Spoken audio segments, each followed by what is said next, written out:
আজ তো মসজিদে ইফতারের দাওয়াত আছে। আচ্ছা যাই। বন্ধু, তোমার সাথে আমার দুটা কথা ছিল। টাইম আছে তোমার? টাইম নাই। কয়ে লাও কি কইবা? বন্ধু, কি করে যে কই, সামনে ঈদ আসছে আর তো আমার একদম খালি। 2 দিন হচ্ছে আম্মার অসুস্থ, আম্মার মেডিকেলে ভর্তি করছি। তারপরে না করে পারি না তোর কাছে বন্ধু। আমার 10,000 টাকা লাগে বন্ধু, যেভাবে আমার 10,000 টাকা দিবি বন্ধু। ধ্যাৎ, আমি বহুত বন্ধু বান্ধব টিয়া দিছি। কইছে মা অসুখ, বাপ অসুখ, ভাই অসুখ, চাচা অসুখ, বউ অসুখ। এরপরে নিয়া হারিয়া আমার আর টিয়া ফেরত দিছে না। এরপরে তো চিন্তা করছি কেউ টিয়া দিতাম না। বন্ধু, সবার সাথে আমার তুলনা দিও না। আমি কিন্তু সবার মতো না। আমি অভাবে পড়ছি, আমার আম্মাই অসুস্থ বিধায় তোমার কাছে আইছি 10,000 টাকার জন্য। তুমি যেভাবে আমাকে অপমান করছো, মনে হয় তুমি আমাকে চিনো না। ঠিক আছে বন্ধু, ভালো থাকো। হ্যাঁ, আমি অন্য জায়গায় দেখতেছি। ধুত, মুডটাই নষ্ট করে দিল আমার। ওইনি বইনিরে টাকা দিলে পরে টাকা কি ফেরত পাওয়া যায়? ইফতারের সময় হয়ে গেছে, জায়গায় ইফতারটা করিয়াই আগে। এই, তোরা যে খাড়া করলাম, ফার্মের ভিতরে খাবার দিছ মুরগি রে? না, খাবার দিছি না তো।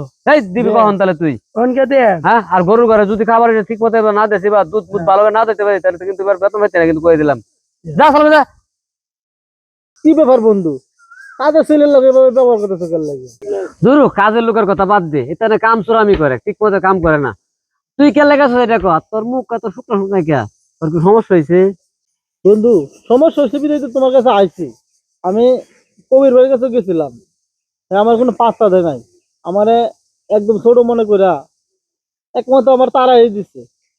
কিন্তু তোমার কাছে আত্মবিশ্বাস নিয়ে আইছি আমি। তো তোমার কাছে বলার পরে হয়তো আমি সহযোগিতা পাবো। তুই আমার বন্ধু, এত পেঁয়াজ গুছ করতেছ কেন? যা কোয়ার কাম সরাসরি কয়ে এলো, কেটা কি কইছে এগুলা কয়ে লাভ আছে? আমার কাছে কি কইবার আছে এটা ক। বুঝছো, আম্মা যা অনেকদিন যাবত অসুস্থ, জানোস তো। আর্থিক অবস্থা আমার খুবই খারাপ, সামনে ঈদ আছে। বন্ধুরে যদি আমার 10,000 টাকা উপকার করতে, আমার এখন খুব উপকারটা হয়েছে।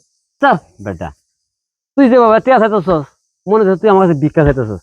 আমি তোর বন্ধু, তুই টিয়া লাগবো আমার কাছে ভালো করে কইলি। তুই তুই ভিক্ষার মতো কইতেছস? হ্যাঁ, আচ্ছা জায়গা রে বন্ধু, এখন আমার দেরি করে দেবো না, আমার মেডিকেল যেতে দেবো বন্ধু। আমার মাল জন্য দোয়া করিস। হ্যাঁ, টাকাটা দিস, ভালো হয়েছে আমার।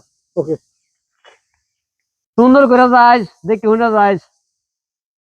মানুষের কখন কি হয়ে যায় ঠিক নাই।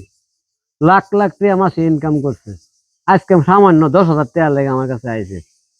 আহা, হেড টাকা দিতে আজকে আমি বড় লোক। না জায়গা মাথা নষ্ট।